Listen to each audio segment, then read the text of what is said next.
Welcome, everyone, to another episode of ServiceNow Insights. I'm your host, Bobby Brill.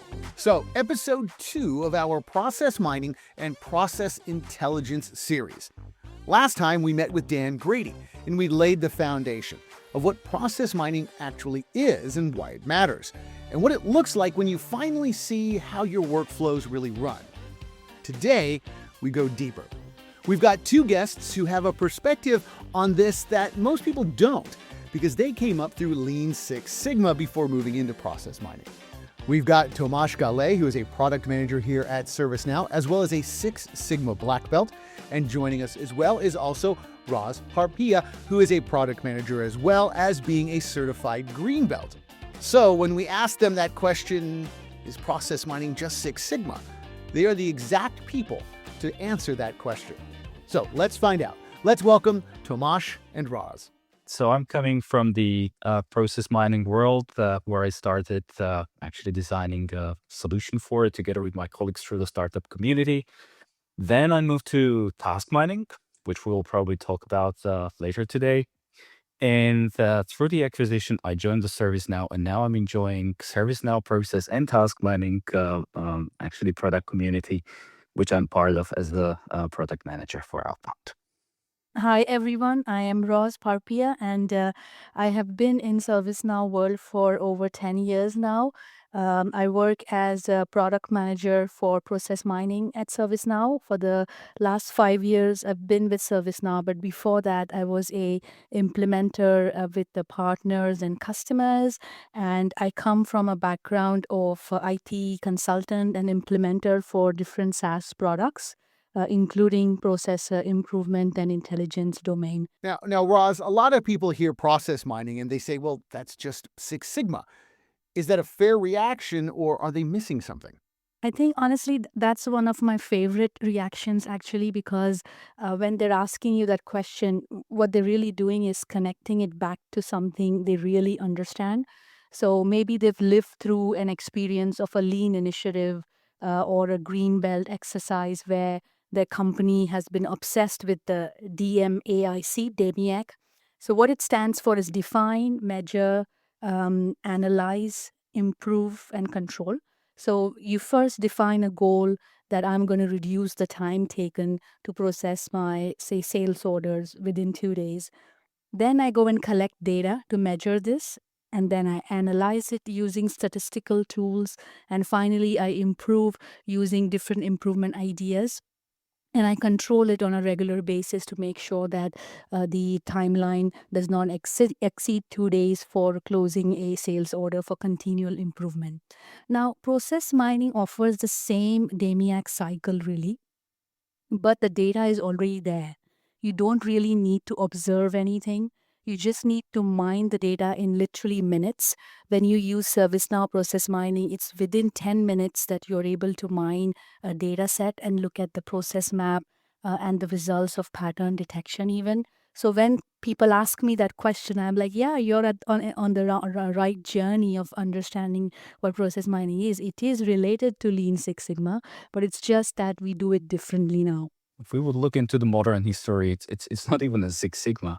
I think it all started with the factories and everything, where we had Frederick Taylor back in 1900. He started to actually use a stop clock and measuring people what they do. I think it all started somewhere there, just to measure, and that measure and the outcome of it, which is time, it's again data. Now you know, hey Joe, how long it takes to make task ABC. Before we go much further, talk to us about the belt system. Can you break that down quickly? I can take on the belt questions. So there are 4 belts: yellow, green, black, and master black. All right. So these are training tiers. So they're actually from karate. So it's a great coincidence, actually, that the two of us here today on your program, Bobby, actually come from the world of Lean Six Sigma and have moved to data mining. The process mining is a tool that even a green belt equipped with it would deliver a lot better value, or maybe larger value to the improvement than a black belt without it. To be honest, that's my opinion. Tomas, you've described the old ways of doing things as almost like manufacturing observation. What does that actually look like before any of these tools existed?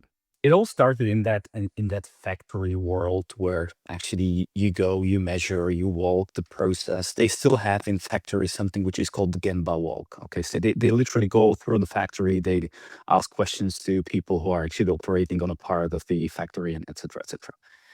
These processes in really like a admin world are exactly the same. The only difference is that people are working at their computers, but they do some partial task. They do something in the process. So the sequence of tasks that people are doing. So before the process mining, the way it worked is actually almost the same as you would go into a factory and you will start asking people, right? But typically it was consultant, maybe some Lean Six Sigma guy, subject matter experts, and people from the operations. They would gather in the room. They will try to get all the data, statistical data. Okay, so how many tickets we had, how many defects we had, what is the performance ratio, yada, yada, yada, all of that. Okay. And then they will start using some of the methodologies and approaches of Six Sigma or Lean. And one of them, which is probably the most important, is that you have to depict the process. How our process look like. They would use swim lane diagrams or any sort of, I don't know, they will put sticky notes somewhere on the whiteboard and then they will try to understand how the process flow. Long story short, it's a torture. It's not a process. It's a torture. You have people in a room. You literally, and it's very expensive because it's their time. You have the best experts in the room with you for 3 days, trying to understand where all the problems might have the root cause. You have the most expensive people in the room, and you have to use that time very effectively. At the end of it, you have a process map. Ta-da! Now with the process mining, imagine you click the button and as we said earlier, ServiceNow owns workflows. We are the workflow. We are the AI. We have all we need. You click the button, in a few minutes, boom, you have a process map. And not just process map. There are all the statistics and analytical outcomes from it, which you would spend 3-4 days with the most expensive individuals you have on the team, right? So it's not just more effective, it's even less expensive to come to the really kind of a conclusion of what we need to improve. Roz, how long did that actual single engagement actually take? My memory of the projects I worked on is 3 to 6 months for a single process. So, can you imagine? Like, I don't want to be unfair to the consultants. They really did work hard. But can you imagine you get a nice little deck with all the recommendations? They come in, the consultants do the analysis, they hand over the report, and they leave, and the knowledge left with them. And if you want to do this again, you pay again. And it's not a continual improvement at all. It's just like a project you execute every single time. And in terms of money, 6 figures for a single process improvement engagement was not unusual. And for a large transformation, even more. So, which means that only the biggest companies could afford it. And even if you can afford it, you can only do it for a handful of your processes. And customers must feel that immediately. I mean, 10 years of that solved in 10 minutes. Yeah, they can't believe that they spend so much time and money and now they get it in 10 minutes. They are, yeah, ecstatic is the right word to describe the experience. Roz, how does ServiceNow actually sit in this market? Because there is a whole industry around this now. If Gartner was to survey only ServiceNow customers, which is what, 90% of Fortune 500 companies approximately, and if they were to do that, we would already be in the leader quadrant. And the reason why is what Tomas has been hinting at too, that we have the data, we have the workflow, we have the ability for, drilling down from a process map to the base record in just one click. So if somebody were to click on the process map and say, I don't believe you, show me the base records. And with one click, they're able to drill down to the base records. And lastly, the ACLs, the access control permissions, are all set up. The table schemas are all set up in ServiceNow. That's why it's just like within 10 minutes, you're able to see these process maps, and the pattern detectors show you the process anomaly almost instantly. Ross was very optimistic in 3 to 6 months. I was in a project that took 1 year. Literally 1 year building event log. Of course, not one time, but it was a continual way of doing it. So it was a data lake where that needs to be reproduced on a regular base.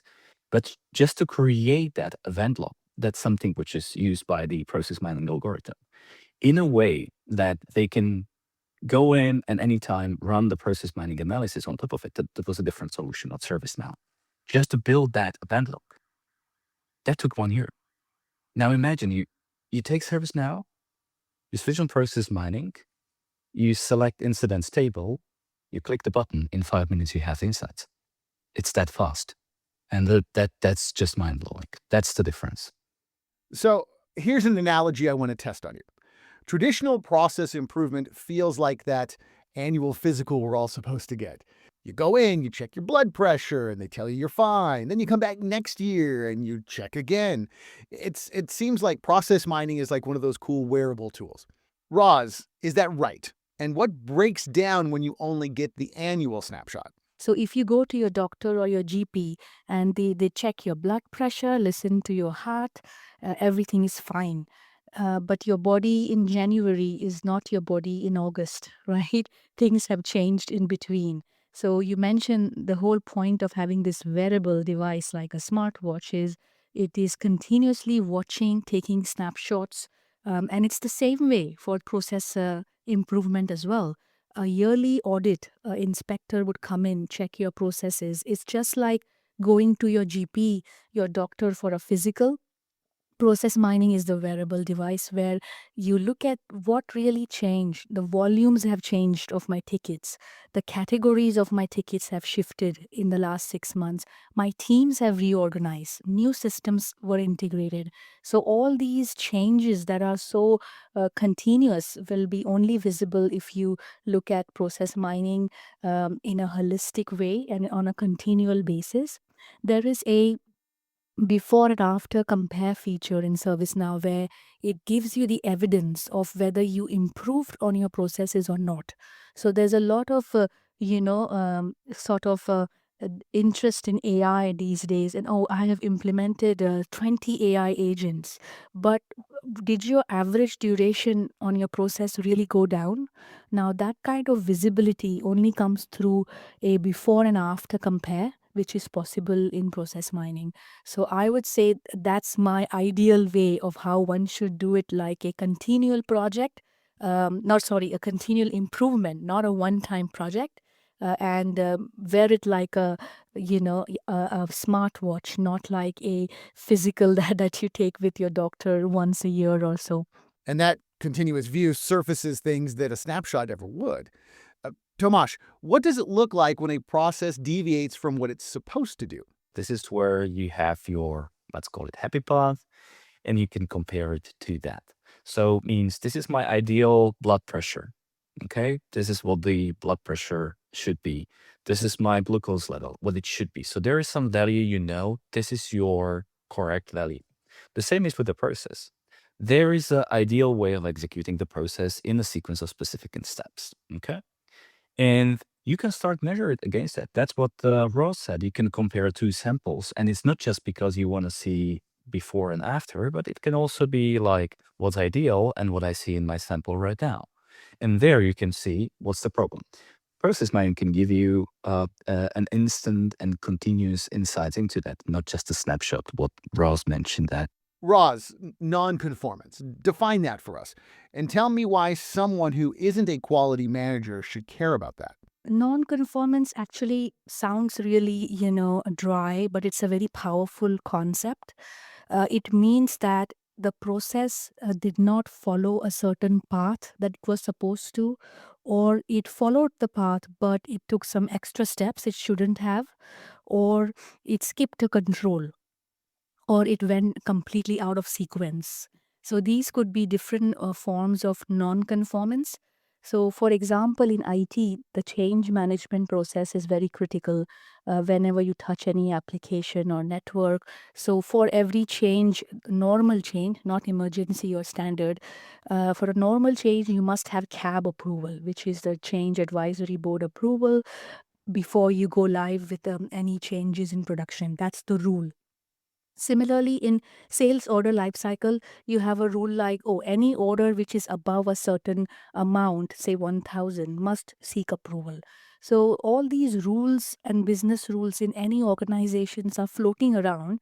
But what process mining will visualize is where you have not adhered to those rules. So, for example, if you say that the number of changes must have sought approval should be 98%. But when I look at my data, it shows that only 87% actually sought approval.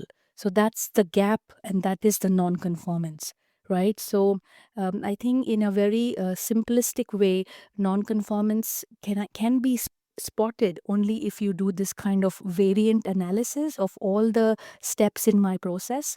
It's not something that is just a defect analysis that you see on the bell curve, all the outliers, and that's what Lean Six Sigma is about. They focus on just the defects that are the edges on the bell curve, right? But a record or a incident or a order might be not an outlier, but still not have followed the sequence that it ought to in a process.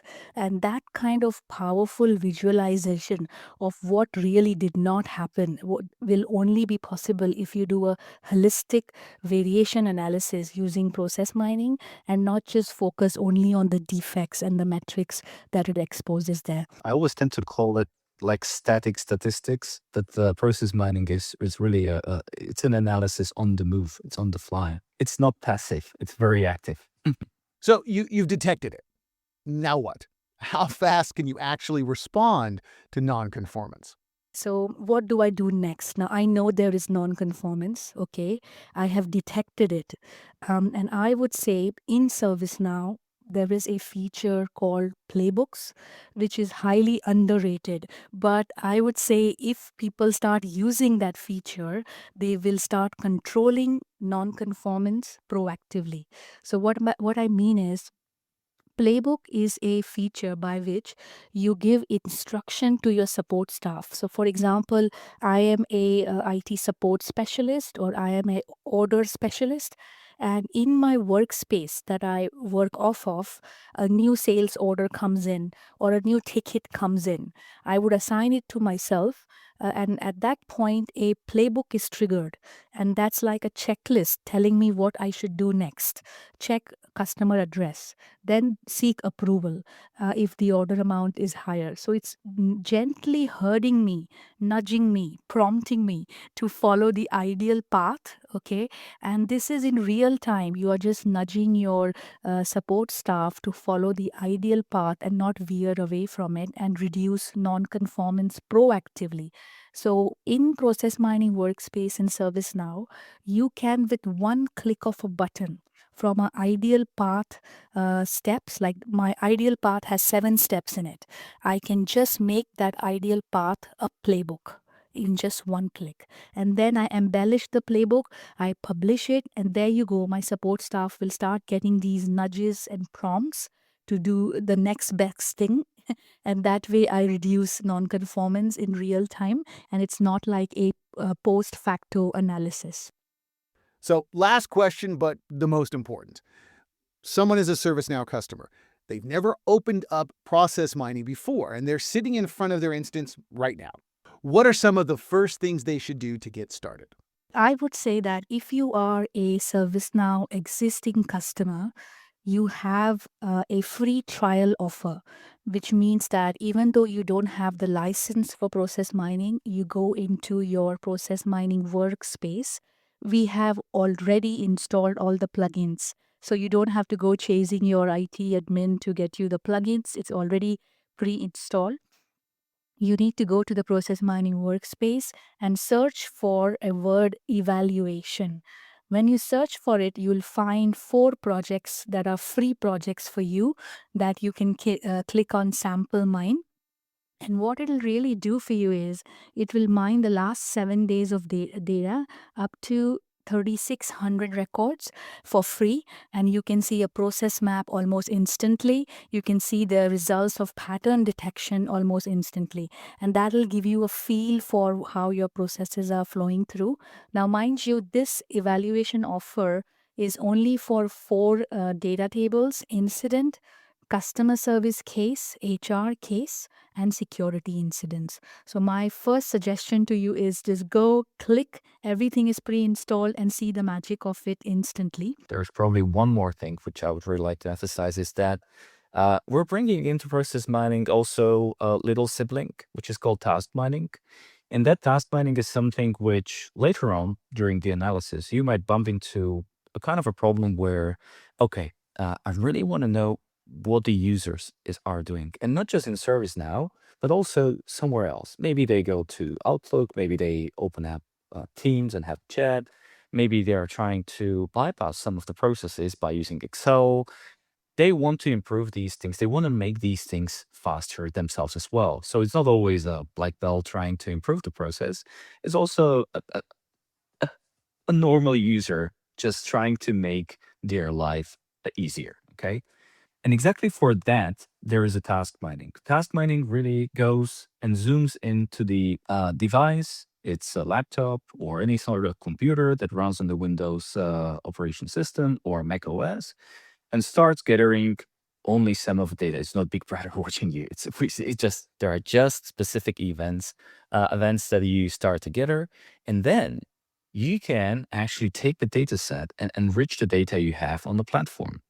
Boom. You have 360-degree overview of what is really happening. So just to sum it up, as a second step, go and incorporate process mining into your daily routine. Have it there. It's a process hygiene tool.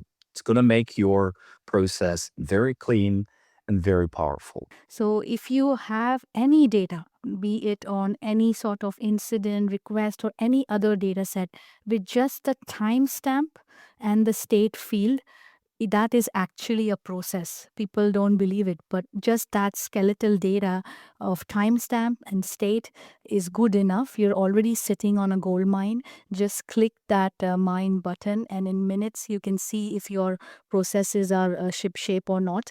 Consultants would ask you, what are your process pain points? But what if you're not really aware that your processes do have pain points?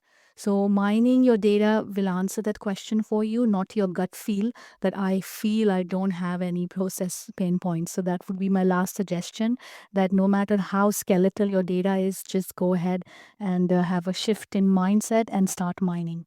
So there you have it. Timestamps, state field, and you're already sitting on a data gold mine. And that's the thing you should be taking away from this one. When we began, we thought in a Six Sigma way, and that goes back 40 years. But really, some of these processes are even longer than that, even 100 years. And what Tomas and Roz have shown today is that everything that methodology was trying to do is now something any team can do. So please check out the show notes for links to how to get started, what you need to do, how to integrate your data, and start running some preliminary tests. I want to give a big thank you to Tomas and Roz for joining me today, and please hit subscribe on whatever device you're listening to so you never miss an episode of ServiceNow Insights. I'm your host, Bobby Brill. Thanks for listening.